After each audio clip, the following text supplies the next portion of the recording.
Pues buenas tardes a todos y todas, y muchas gracias, Arcaiz, por la invitación, y al grupo de SIDA Nobel también por pues haber secundado la iniciativa de Arcaiz.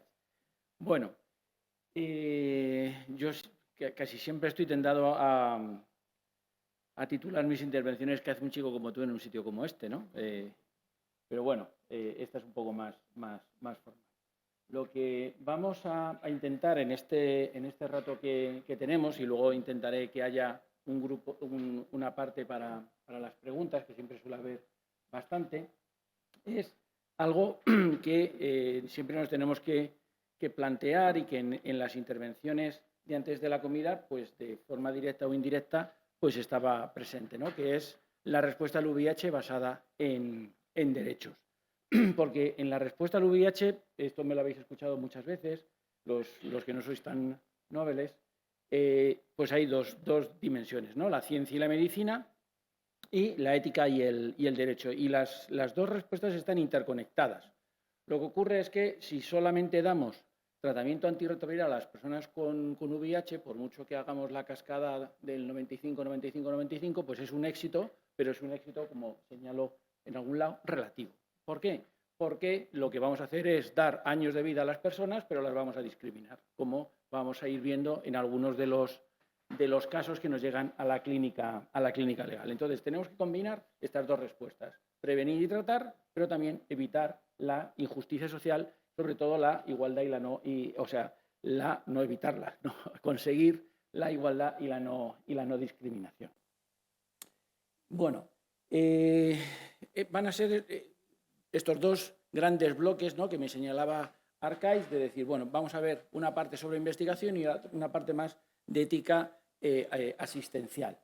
Y vamos a ver qué dimensiones puede tener. En esta parte de la investigación estaba tentado de decir, bueno, vamos a hablar sobre la naturaleza y el contenido del consentimiento de la hoja de información, pero cuestiones muy básicas de ética de la investigación entiendo que las conocéis, ¿no? Es decir, de pues evitar determinadas palabras para no caer en el malentendido terapéutico, pues si hay población en situación de vulnerabilidad,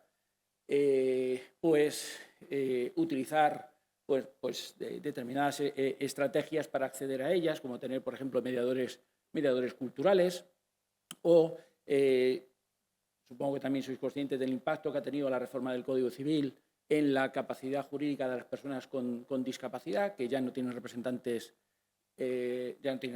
legales. Entonces, pues hay que establecer un sistema de apoyos. Bueno, estas cosas que son muy básicas, pues las damos por sabidas, ¿no?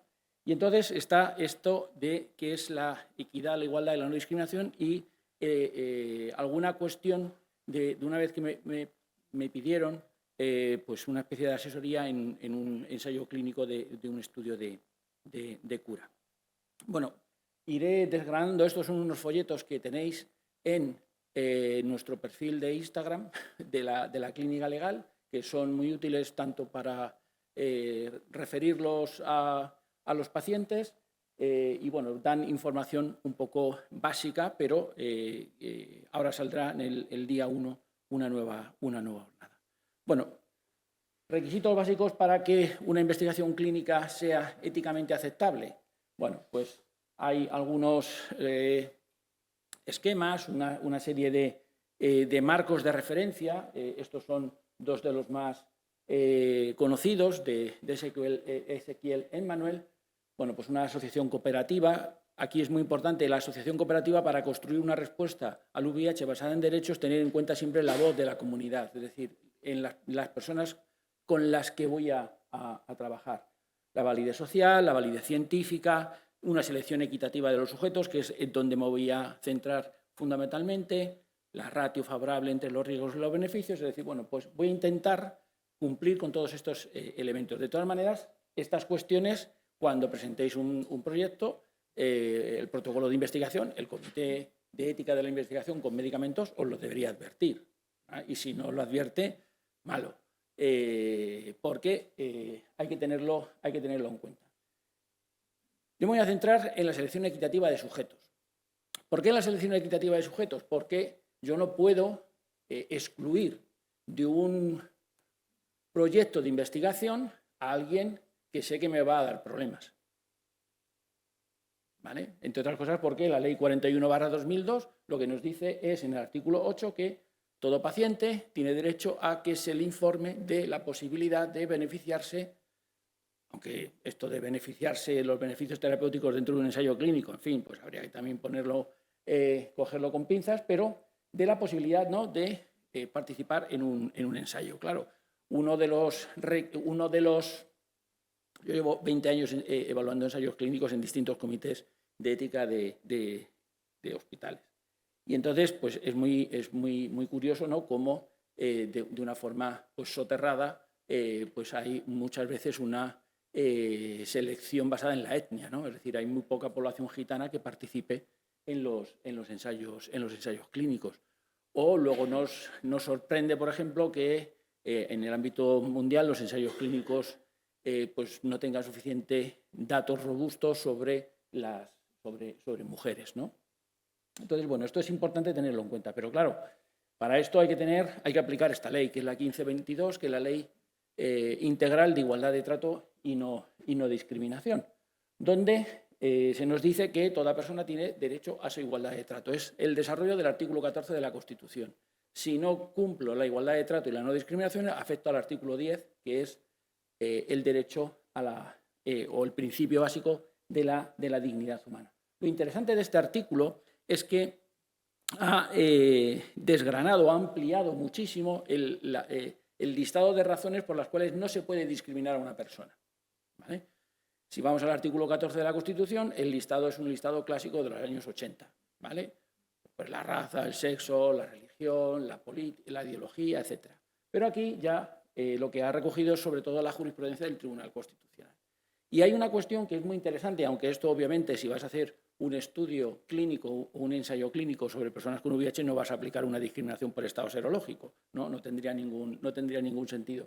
Pero si os dais cuenta, aparece aquí estado serológico, ¿vale?, como una causa diferenciada de la enfermedad y de la discapacidad. Bueno, de esto podríamos hablar mucho, pero no tengo mucho tiempo. Pero lo importante son las otras razones por las cuales no puedo excluir a una persona de un ensayo clínico, ¿de acuerdo? Porque entonces le estaría haciendo un trato diferenciado que no está justificado, ¿vale? Porque lo primero que tenemos que saber es qué es digamos, yo creo que aquí es más visual, ¿no?, qué es la discriminación. La discriminación es un trato diferenciado que no tiene una causa objetiva que lo justifique. ¿Y cómo sé que la causa objetiva no está justificada? La razón por la cual yo excluyo a esa persona, porque no supero el juicio de proporcionalidad. ¿Vale? Ahora os explico brevemente en qué es esto. La Constitución no prohíbe los tratos diferenciados. O sea, yo puedo tratar de forma diferente a dos personas, pero ese trato diferenciado tiene que estar justificado. Y está justificado si supero el juicio de proporcionalidad. En muchos ensayos clínicos que me ha tocado evaluar, o sobre todo antes, uno de los por ejemplo, los que había que utilizar un diario, se excluía de forma sistemática a todas las personas que eran analfabetas. ¿Vale? Tú decías, ¿vale? ¿Por qué? Bueno, idoneidad, porque bueno, esas personas no van a poder rellenar el diario. ¿Vale? Es la única medida. Criterio de necesidad. Es la única medida que se puede adoptar para que una persona pueda hacer un diario. Escribir. No se puede utilizar una grabadora, por ejemplo. Entonces ya no estarían, ¿no? Las personas analfabetas ya no tendrían por qué estar excluidas. En el momento en el que yo un ajuste razonable lo deniego, estoy discriminando. ¿Vale? Ese es un ajuste razonable, es decir, no todas las personas van a tener una grabadora, a lo mejor solamente las personas que sean analfabetas funcionales. ¿Vale? Claro, me estoy quitando, por ejemplo, a muchas personas de etnia gitana, me estoy quitando a muchas personas que son mayores, ¿no? Entonces, claro, esas personas podrían estar dentro del ensayo. Bueno, pues ahí estaría dando una respuesta discriminatoria, pero esto, insisto, os lo tendría que decir. Bueno, además de saberlo vosotros, pero os lo tendría que decir el comité de ética, ¿vale? Esto es muy importante porque se atenta contra la Ley 1522. ¿Vale? Se estaría atentando contra la Ley 1522, contra el artículo 14 de la Constitución. En estudios de cura, bueno, obviamente a mí lo que me interesaba o lo que me pidieron era la cuestión de los BISP. Es decir, que esto está sacado de ayer de la página esta. Claro, el problema de los BISP es que pueden, ¿no? Pueden estar presentes durante 20 años. Una persona es positiva sin ser positiva, porque le he inducido la seropositividad. Y esto, en España, dado el estigma y la discriminación que está asociada al estado serológico, pues puede afectar, por ejemplo, a la contratación de un seguro de vida o de un seguro de salud, o generarle problemas en el trabajo, ¿vale? La discriminación que se produciría cuando esa persona que es positiva sin ser positiva, ¿vale?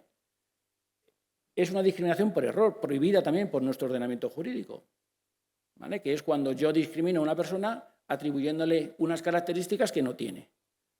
Considero que tiene VIH y no lo tiene. Pero explícale tú a la compañía de seguros que das positivo, pero que realmente no eres positivo, ¿vale? Entonces, claro, y la compañía de seguros puede hacer un trato diferenciado y puede pedir datos de salud en determinados ámbitos.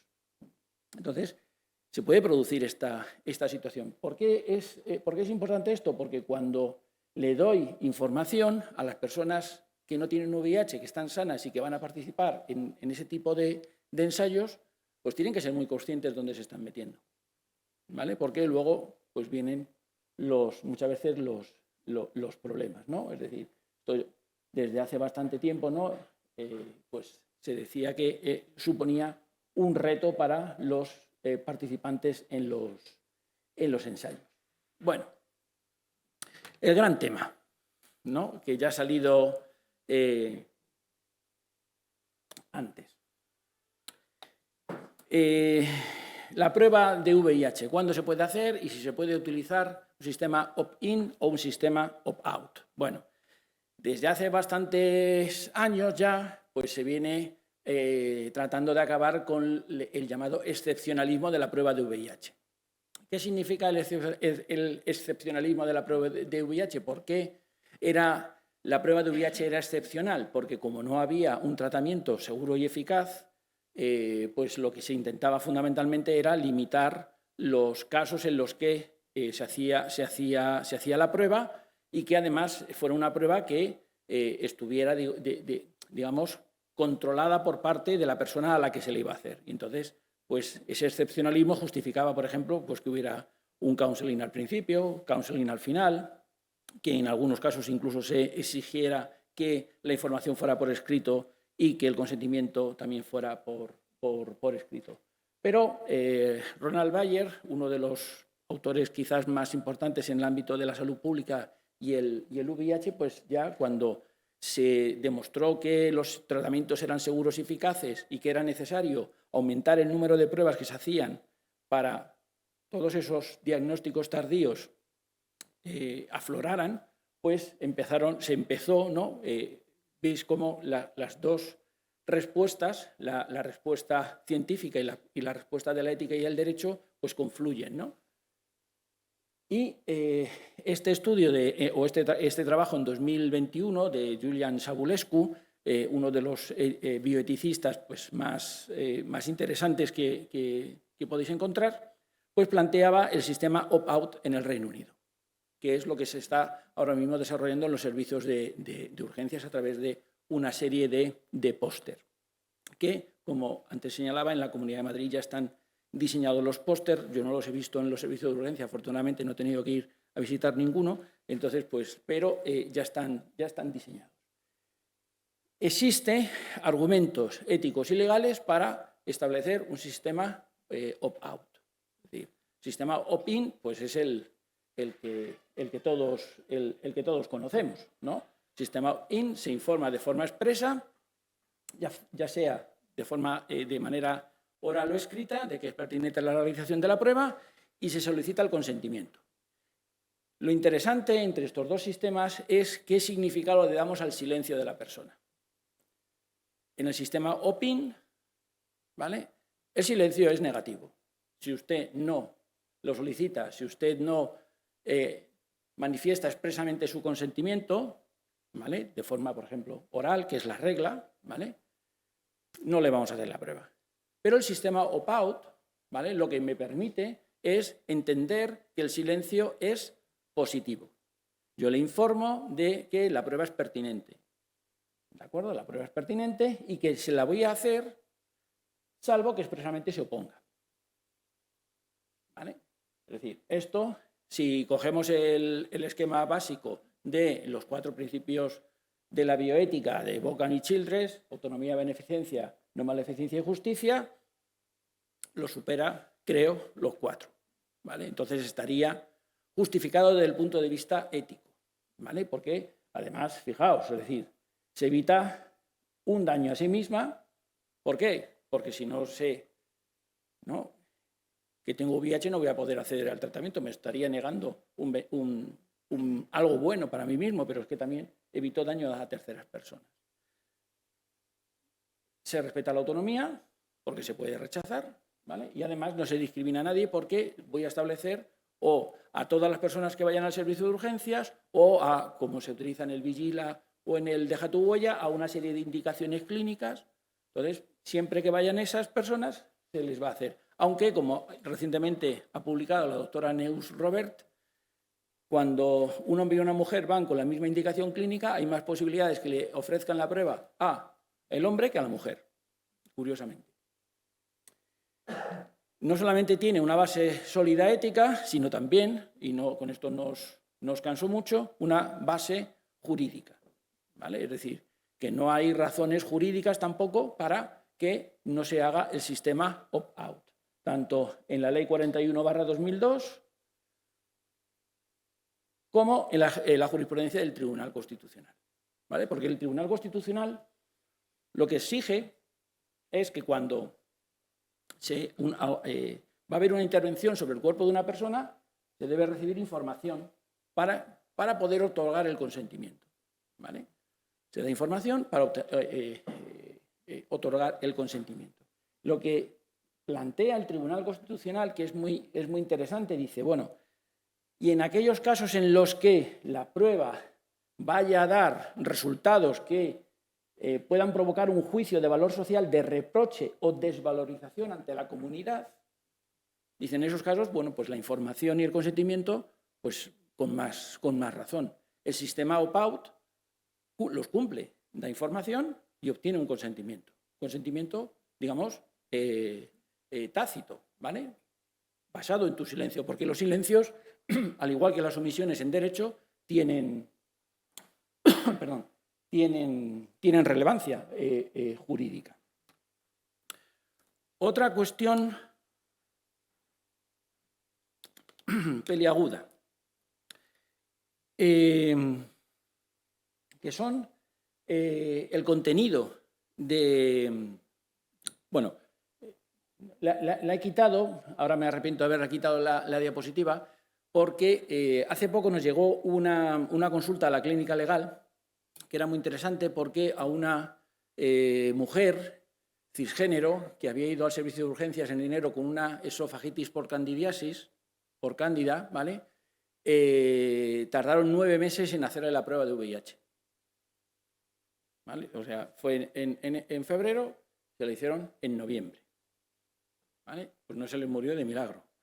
¿Vale? O sea, que las cosas, es decir, no solamente hay que hacerlas bien porque luego genera un caso de responsabilidad patrimonial de la Administración. Bueno, otro tema muy interesante ya es esta cuestión de intimidad, confidencialidad, protección de datos. Bueno, la declaración política sobre el VIH en 2021 de Naciones Unidas Fijaos el título que tiene. Dice, para acabar con la epidemia del SIDA en 2030, ¿con qué tenemos que acabar? Con las desigualdades, con la discriminación, es decir, con los tratos diferentes hacia las personas con el VIH. Entonces, en uno de los apartados de esta declaración política, que al final pues, tiene trascendencia también en los trabajos que hace ONU-SIDA, dice que bueno, pues hay que garantizar que todos los servicios, ¿no?, que suponen una atención a las personas con el VIH, lo que se realicen, pues garantizando los derechos a la privacidad, la confidencialidad y el consentimiento informado. En el mundo anglosajón, privacidad es intimidad, ¿vale? Nosotros en la Constitución no hablamos de privacidad, hablamos de intimidad. Sí tenemos confidencialidad, pero el concepto de privacidad es algo que nos es un poco ajeno. Fijaos este caso. Nos ha llegado 14 de noviembre. ¿Vale? Caso real que nos llega a la clínica legal. ¿Vale? No sé si lo veis bien. Os lo resumo. Una señora que recibe su tratamiento antirretroviral, ¿no?, que se lo mandan a casa porque vive en un pueblo. ¿Vale? Entonces, se lo lleva un transportista. Llega el transportista antes de la hora, ella no está en casa. ¿Vuelve el transportista? No, se lo deja a la vecina. ¿La bolsa es opaca? No, la bolsa es transparente. ¿Vale?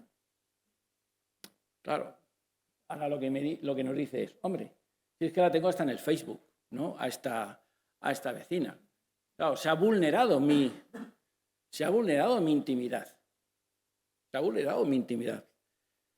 Habrá que revisar el protocolo, ¿no? Esto, hace poco en una discusión de si había que pues manejar, es decir, cómo había que facilitar en el ámbito rural pues el acceso al tratamiento antirretroviral y demás, bueno, pues o una de dos, o el conductor tiene que volver más tarde o las bolsas tienen que ser opacas. Me tengo que garantizar que las bolsas sean opacas, ¿vale? Porque no puedo ver lo que hay dentro. Claro, a ver ahora esto cómo se arregla, ¿vale? Otro caso. A ver qué os parece. Vamos bien de tiempo.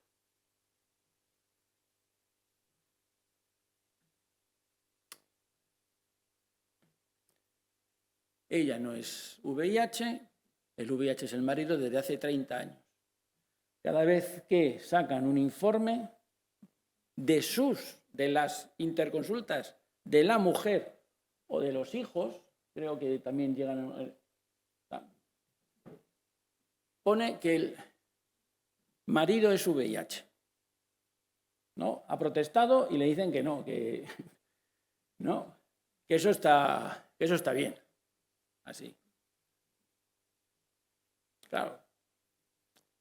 Esto he quitado el hospital, no quiero sacar los colores a nadie, ¿vale? Pero es un hospital público, un gran hospital, ¿vale? Público. Esta ya es de traca, ¿vale? Vamos para bingo. Imagen dental, imagen digital, ¿vale? Es una petición para hacerle una radiografía, ¿vale?, a un chico que ha tenido un problema jugando al fútbol y se ha dado un golpe en la rodilla, ¿vale? Entonces, cuando le hacen para que se vaya a hacer la radiografía, antecedentes familiares. Padre VIH positivo, estudio neonatal en el Ferrol. El chico no sabía que su padre tenía VIH. ¿Por qué? Bueno, pues no. Pues se lo cuentas a tu hijo, no se lo cuentas a tu hijo, o ya verás el momento en que se lo cuentas a tu hijo, ¿no? ¿Vale? Pero no tiene que aparecer ¿vale? Entonces, esto, obviamente, las personas con VIH, en las unidades de VIH, de medicina interna, es decir, con vosotros y vosotras están seguros. Pero es que las personas con VIH ya no van solo a las unidades de VIH. Ya están en otros ámbitos. Entonces, con esto también lo que os quiero hacer trasladaros es que, de alguna manera, también tenéis que educar al resto de compañeros y compañeras de vuestros hospitales. ¿vale? Porque esto no puede ocurrir, porque es lo que les pasa a vuestros pacientes, ¿vale? Es lo que les pasa a vuestros pacientes, que en las unidades de VIH están bien tratados, pero cuando salen fuera, ¿vale? Y ahora veremos algún que otro caso más. Bueno, una cosa simplemente para que seáis conscientes de ello. La intimidad y la protección de datos son dos derechos distintos, ¿vale? La intimidad y la protección de datos son dos derechos distintos. La intimidad es cuando no hay tratamiento de datos, ¿vale? Eso es muy importante. La intimidad se vulnera cuando voy en el ascensor comentando el caso con mi compañero o mi compañera, ¿vale? Y entonces pues la gente me escucha. O en el AVE, anda que nos han roto, ¿no?, secretos industriales en el AVE, ¿no?, en esas conversaciones a voz en grito, ¿no? Yo creo que por eso establecieron el vagón del silencio, ¿no? Bueno, la protección de datos es muy relevante. ¿Por qué? Porque es el gran coco, ¿no? Es decir, parece que la protección de datos, pero luego no se respeta, ¿vale? El Reglamento General de Protección de Datos nos habla de qué son los datos personales, el tratamiento de los datos. Obviamente, en el ámbito hospitalario hay tratamiento de datos porque tenemos historias clínicas. Y el problema de mucha documentación clínica es que en la legislación dice resumen de la historia clínica. Resumen de la historia clínica. Entonces, ¿qué hago? Corto y pego, ¿no? Copio, pum, y lo traslado, y no hago una selección de los datos.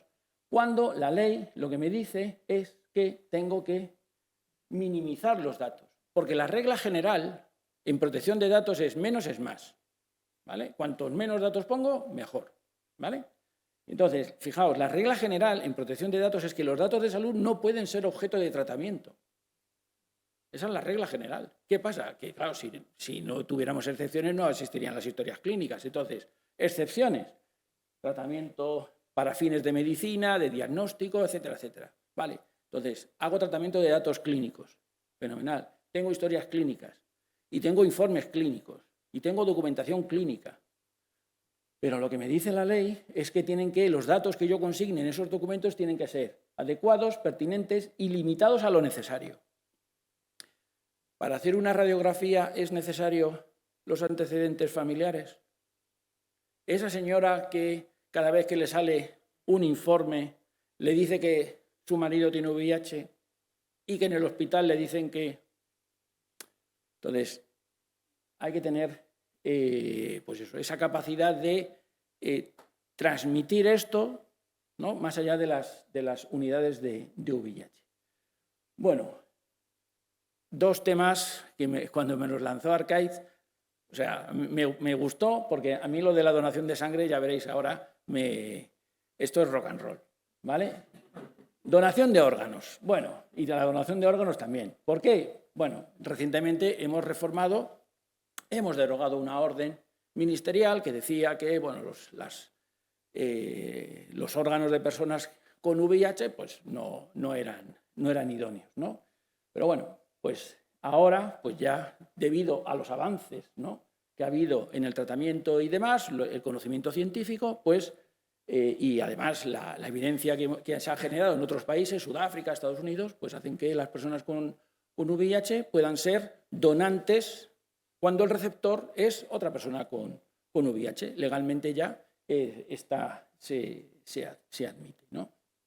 Incluso hay estudios en lo que yo, a mi leal saber y entender, ¿no?, es decir, cuando yo me enfrento a este tipo de textos, entiendo, ¿no?, que son pues resultados, ¿no?, que demuestran que efectivamente en Estados Unidos ya es el estado del arte, ¿no? Es decir, que no hay esa eliminación o que se consideran idóneos, ¿no?, los órganos. El problema o la cuestión ética a debatir, ¿vale?, es cuando se plantea, o deberíamos empezar a plantearnos, ¿no?, esta cuestión de si también podría ser una persona VIH negativa. Es decir, si... Y aquí la ciencia y la evidencia científica va a ser la que va a resolver esta cuestión, ¿vale? Si se puede o no se puede, asumir esos riesgos con la debida información, etcétera, etcétera. Es decir, aquí los riesgos, los beneficios, ¿vale? Todo el entramado ético que vimos antes, pues es el que al final se tendrá que ir haciendo el checklist y establecer si se puede o no. Ejemplos ha habido, alguno, ¿vale? Es cierto que no son grandes, ¿vale?, números, pero ejemplos, si los buscas, los hay, ¿no? Entonces, bueno, pues esta es otra cuestión. Lo que os decía, habría que ver, ¿no?, si se puede, ¿no?, autonomía, beneficencia, ¿no? Nosotros de este folleto me encargué yo en concreto, de este VIH y donación de órganos, y en un trabajo que está en construcción, planteo que la legislación española deja abierta una puerta para esa posibilidad. Y luego tenemos el gran tema de la donación de sangre. Obviamente no de personas con VIH, obviamente, ¿no? Porque eso no tiene quizás... pero, ¿qué pasa con la donación de personas que conviven con personas con VIH? O de las personas gay, o de los hombres bisexuales, o de las personas que toman PrEP. ¿Vale? Pues en este informe que tenemos decimos que es una discriminación por asociación. Es decir, no discriminan a la persona con VIH, sino a la que convive con ella. Esto es algo que, bueno, hace 8 meses, una cosa así, fue la última vez que fui a donar sangre. Y entonces, en el hospital de mi pueblo, pues me dieron el cuestionario y, bueno, le saqué una foto y entonces seguían haciendo la pregunta de ¿su pareja es portadora de VIH? Y si contesto sí, ¿qué pasaría? O ¿está tomando la PrEP? Si contesto sí, ¿qué pasaría? Yo, como soy un poco cagón, pues no quiero forzar la maquinaria, ¿no? Pero, ¿qué pasa? Que nos llegan casos, ¿vale? Mi pareja tiene VIH, es indetectable y yo no. Ayer estuvimos en la Puerta del Sol, es un caso de 2018. Estuvimos en la Puerta del Sol, vimos el autobús, yo dije que era donante de sangre y me puse a donar. Cuando subo, me dicen, marco la casilla, tal, y me dicen que no, porque estoy expuesto a esa persona. ¿Vale? Hemos tenido casos, por ejemplo, de personas que han sido excluidas por compartir piso. O sea, ni tan siquiera eran pareja. ¿Vale? Este es muy largo, pero más o menos es lo mismo en el mismo sitio, la Puerta del Sol, el autobús de la Cruz Roja. Bueno, esto es un relato de García Márquez. O sea, aquí sale una serie de Netflix. O sea, es tremendo, ¿no? Bueno, o sea, le dice como que prácticamente va a ser va a ser por ósmosis, ¿no? Más o menos su infección, ¿no? Por supuesto, es lo que dice el protocolo, ¿vale? Moisés, cuando bajó, ¿no?, trajo las tablas de la ley y el protocolo, ¿no? El famoso protocolo. Ya, pero es que los protocolos, perdona que me lo tome un poco a broma, pero ya estamos muy cansados de ver esta justificación. No, es que lo dice el protocolo. El problema del protocolo es que o no existe o no es público.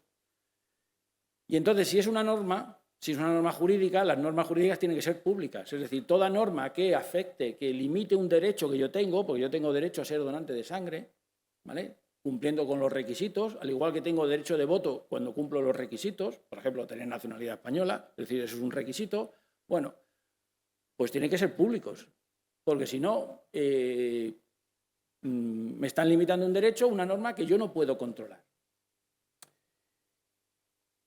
Ya está publicado toda esta cuestión, se llama The PrEP Penalty, ¿no? ¿Tomas la PrEP? Pues entonces, ¿vale?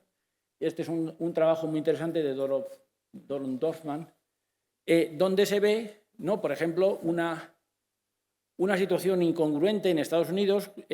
Durante la pandemia era necesario, o sea, hubo escasez de sangre y las personas gays estaban limitadas, no podían donar durante 3 años, ¿vale? O sea, tenían que dejar de ser gays 3 años para...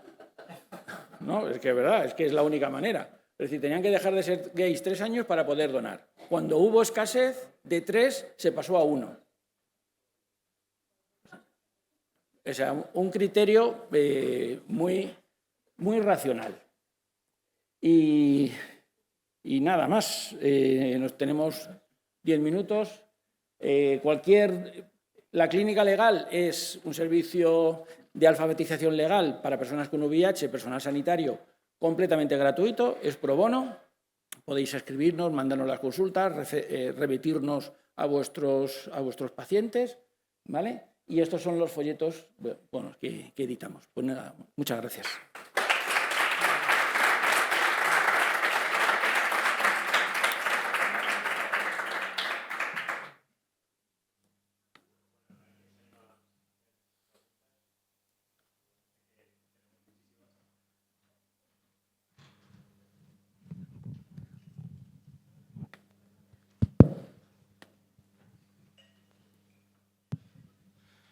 Bueno, muchas gracias, Miguel Ángel. Me ha parecido súper interesante. Es una pena que, pues bueno, que haya habido tan poco tiempo, que sea durante todo el congreso esta charla. Supongo que te habrá resultado complejo sintetizar todo esto. Tenía un par de preguntas. Bueno, quizá la primera es un poco una consideración, ver cómo todavía el ámbito legal o de consentimientos, incluso dentro del propio ámbito hospitalario, va detrás de la ciencia, ¿no? Preguntando acerca de exclusivamente casi como la seropositividad o convivir con otras personas cuando sabemos que indetectable es intransmisible, con gran argumentación científica. Y luego, mi pregunta iba más un poco en torno a los conflictos éticos que pueden subyacer a la hora de prescribir la PrEP o, en este caso, como hemos visto, la dosis-PrEP en las charlas de esta mañana, ¿no?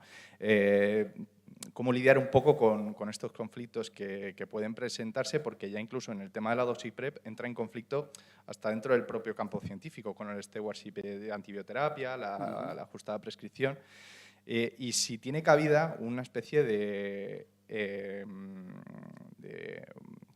se me ha ido ahora... De objeción de conciencia en algún clínico que quiera o no prescribir, o sea, que decida no prescribir la PrEP porque eso le parece que le genera dentro de sí mismo como conflictos morales o éticos en lo que se refiere que el propio paciente reniegue de la utilización de un preservativo. Muchas gracias. Muy buena. Empezamos muy rápido. No, en la PrEP no hay objeción de conciencia, ¿vale? Es decir, la objeción de conciencia está marcada en el artículo 32 de la Constitución, luego en el 16 y en la jurisprudencia que establece el Tribunal Constitucional y en algunas leyes. No hay objeción de conciencia a la PrEP, es decir, en el momento en el que la persona cumpla con los requisitos que se han establecido en la PrEP, lo de la doxi no los conozco, o sea, no sé si ha habido ya un consenso pero en la PrEP hubo incluso un informe del Comité de Bioética de España, ¿no?, al respecto. O sea que no lo plantearía o sea, no debería plantearse en esos términos, pero está muy bien lanzada. ¿Más preguntas? Nacho.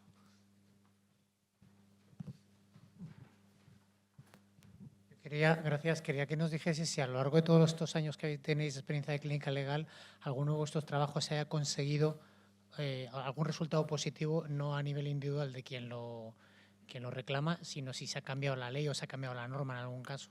Sí, el año pasado conseguimos, es un caso muy interesante porque a una persona con VIH que tenía que renovarse el carnet de conducir, pues fue a una clínica psicotécnica para hacerse el psicotécnico, ¿no? Y entonces, cuando él dijo que tomaba Dovato, la doctora que estaba allí le dijo que en vez de por 10 años se lo renovaba por 5. ¿Vale? Una de las razones fue que así luego le controlaba mejor ella, allí en el psicotécnico, la infección por VIH. Bueno, pues este le salió peleón. Es decir, hay gente que al final dice, bueno, pues por 5 años, por 5 años. Pues le salió luchador. Y entonces nos llegó el caso a la clínica, conseguimos que en la jurisdicción contencioso administrativa reconocieran legitimación no a esa persona, sino a CESIDA, utilizando la ley 1522, ¿vale? Que es una ley para nosotros muy, muy, muy importante. Entonces fue CESIDA la que interpuso el contencioso administrativo frente a la Dirección General de Tráfico, ¿vale? La Dirección General de Tráfico, cuando contestó a los abogados pro bono que conseguimos del despacho Gómez Acebo Pombo, nos dijo que tenían, por supuesto, un informe médico contundente donde se justificaba la exclusión. Pedimos el informe médico, no existía. O sea, nos mandaron una carpeta vacía. Y entonces conseguimos que el juzgado de lo contencioso número 2 de Pamplona dictara la primera sentencia en España de discriminación por razón del estado serológico, ¿vale? No por enfermedad, no por discapacidad, sino por razón del estado serológico. Ese es nuestro último gran éxito. Otro que conseguimos fue cambiar el famoso Real Decreto de los vigilantes privados de seguridad, que si tenías VIH no podías portar armas, ¿no? O sea, ¿qué tendrá que ver, no, la velocidad con el tocino? Bueno, pues era era un caso que nos gustaba mucho explicarlo, porque es que lo veías, ¿no? Decías, no, si el uso del arma va a ser profesional, no puedes tener VIH. Entonces, lo trágico de esto es que hubo personas que perdieron el trabajo. Porque hay sentencias de la Audiencia Nacional donde le decían, efectivamente, es que la ley, y además con una tesis positivista muy extrema, decía, la ley no puede ser discriminatoria, porque es ley. Y decías, bueno, es decir, la ley puede ser discriminatoria, otra cosa es que tú con tus ojos con tus ojos pues, lo veas así, ¿no? Y entonces, bueno, eso se consiguió que el Ministerio del Interior, gracias hicimos un informe, CESIDA lo utilizó para hacer lobby y el Ministerio del Interior lo cambió. Pero claro, esto es muy poco a poco. En España, discriminar algunas poblaciones en situación de vulnerabilidad es gratis. O sea, no vas a tener ninguna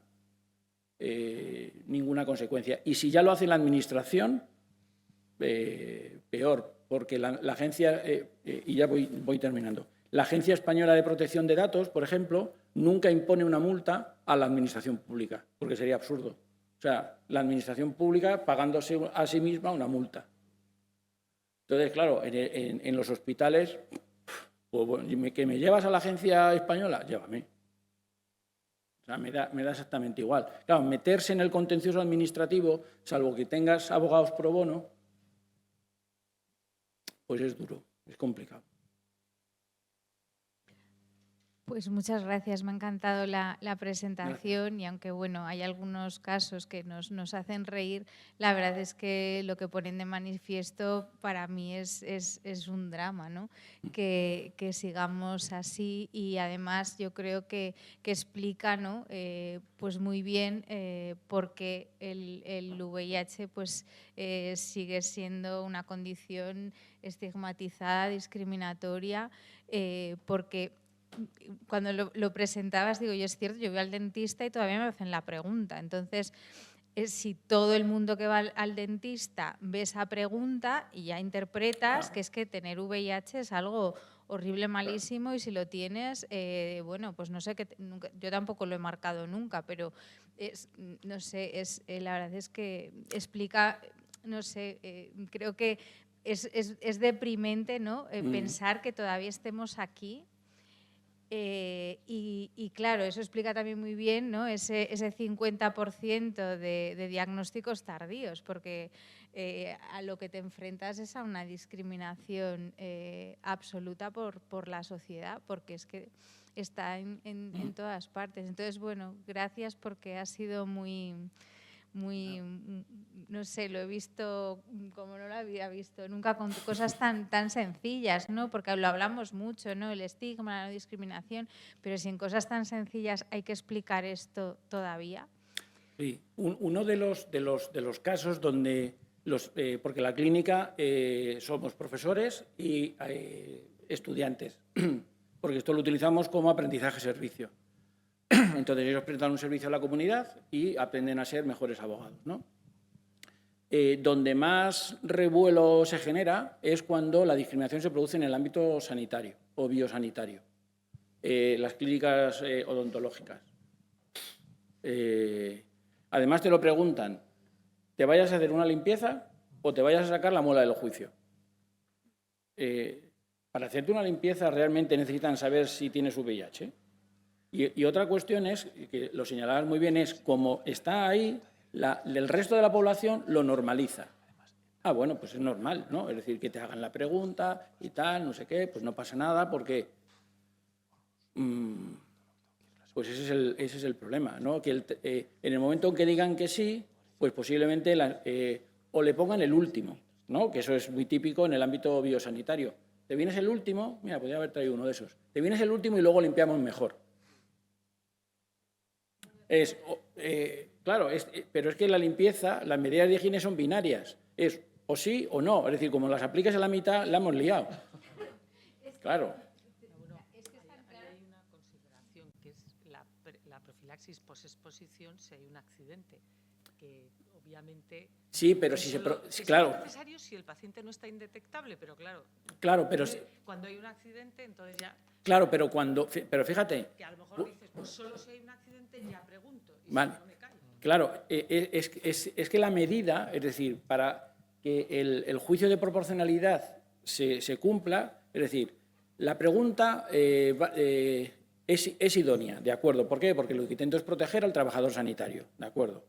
He superado el primer escollo, pero el segundo es, ¿hay alguna otra medida que yo pueda hacer que sea menos invasiva en los derechos de las personas, protegiendo de la misma manera al trabajador sanitario? Sí, en caso de accidente le preguntas. Y curiosamente, en los protocolos de accidente laboral por riesgos biológicos, cuando la fuente no sabe si tiene VIH, hay que preguntarle, ¿vale? Y si se niega a responder si tiene o no tiene VIH, se inicia el tratamiento posexposición en el personal sanitario. Es decir, entonces, hay posibilidades, la construcción de una respuesta al VIH basada en derechos a veces nos da soluciones que nos chirrían porque estamos acostumbrados o a verlos de un determinado punto de vista. Pero el criterio de necesidad, es decir, ¿es posible encontrar otra medida que me permita proteger lo primero con una intervención menos invasiva? Pues quizás sí. Eso es a veces, ese es digamos, el escollo más difícil de superar, ¿vale? Ahora que has hablado de eso, estábamos comentando Ezequiel y yo que de alguna forma nosotros en nuestros laboratorios también hemos sufrido discriminación por utilizar muestras claro. de personas con claro. VIH. O sea, claro. Y luego ves a gente sin guantes cogiendo cualquier tubo de otra y le preguntas, y eso tienes ahí en las manos, tú sabes, porque todas las muestras potencialmente son infecciosas. Claro. Pero el hecho de que trabajes con VIH y para utilizar, dependiendo qué equipamiento, también tienes... las preguntas son diferentes. Cuando tu compañero de al lado a lo mejor está utilizando también muestras de sangre, pero como no sabemos tal, claro. Pues entonces ya no. Entonces claro. Es... Sí. Eso es discriminación por asociación. Es decir, yo no tengo VIH, pero como trabajo con personas con VIH, me discriminan. ¿Qué pasó durante el COVID? Lo mismo, es decir, el personal sanitario que trabajaba con... le decían incluso que se fuera de su casa. ¿No? Gracias. Hemos pasado el tiempo, pero es que sí. Hay una cosa que pone muy nervioso en mi entorno y no me quiero dejar de preguntar por si ayuda. Es cuando pacientes que vemos en la consulta o en el hospital nos dicen, oye, esto por favor que no salga en el informe. Entonces, lo has contestado parcialmente Ya. con lo de utilizar los datos que sean solo necesarios y el tener en cuenta para qué va a ser utilizado el informe, ¿no? Claro. Pero esto habitualmente a los médicos pone un poco nerviosos. Sí. Vamos a intentar hacerlo rápido. Vamos a ver, claro, es decir, porque esto en la historia clínica siempre tiene que estar, obviamente, ¿no? En la historia clínica sí. Entonces, luego, en los informes clínicos, claro, la cuestión es si es un informe de uso interno para él, es decir, yo no le veo ningún problema. El problema está en el ámbito laboral con las mutuas de trabajo, ¿vale? ¿Por qué? Porque las mutuas de trabajo, como están legitimadas para controlar sobre todo las bajas laborales, suelen pedir los informes. Y nos acaba de llegar un caso justamente en ese sentido. Además, en un ámbito que es muy curioso, que es el de los auxiliares de vuelo, ¿vale? Ahora veremos. Pero, en principio, en el informe clínico que tú estás elaborando porque le has atendido en la unidad de VIH y tal, pues tiene que estar ese dato. Otra cosa es que una persona que no está legitimada se lo pida el empresario. No, es decir, yo lo único que te tengo que mostrar a ti es que he estado en el médico, un certificado de que he estado en el médico, una constancia de que he estado en el médico, el parte de baja, pero ahí no aparece nada, aunque una vez vimos un médico que lo había puesto a mano. Es decir, o sea, ¿en qué cabeza cabe? Ponía VIH positivo y decías, pero, o sea, serás bruto. Pero bueno, cosas veredes. Pero en este caso que os hablaba de los auxiliares de vuelo, la regulación, curiosamente, de los auxiliares de vuelo está desfasada y entonces están obligados a pasar reconocimiento médico, ¿vale? Que es la excepción a la regla, que los reconocimientos médicos son voluntarios, y además está incluida la prueba de VIH. Entonces, cuando entregó a la mutua el informe, el problema es que la mutua pues se lo ha alargado al empleador. O sea, ha vulnerado la protección de datos. La mutua lo único que tiene que recibir es ahí y darle el informe al empleador diciendo apto o no apto, punto, ya está. A veces también te piden informes para ir a un certificado médico, ¿no? De no padecer enfermedad infectocontagiosa, ¿no? Lo de padecer, vale. Y aquí, de nuevo, la discusión. ¿Es el VIH infectocontagioso o no? Pues esa es otra cuestión. Es infectotransmisible, es infectocontagioso, a veces es para una piscina, para no sé, ir con las vacaciones del inserso. Entonces, habría que ver para qué lo quiere, qué finalidad tiene, y en todo caso, en caso de dudas, ahí nos tienes. Muchas gracias. Nada, a ti. Bueno.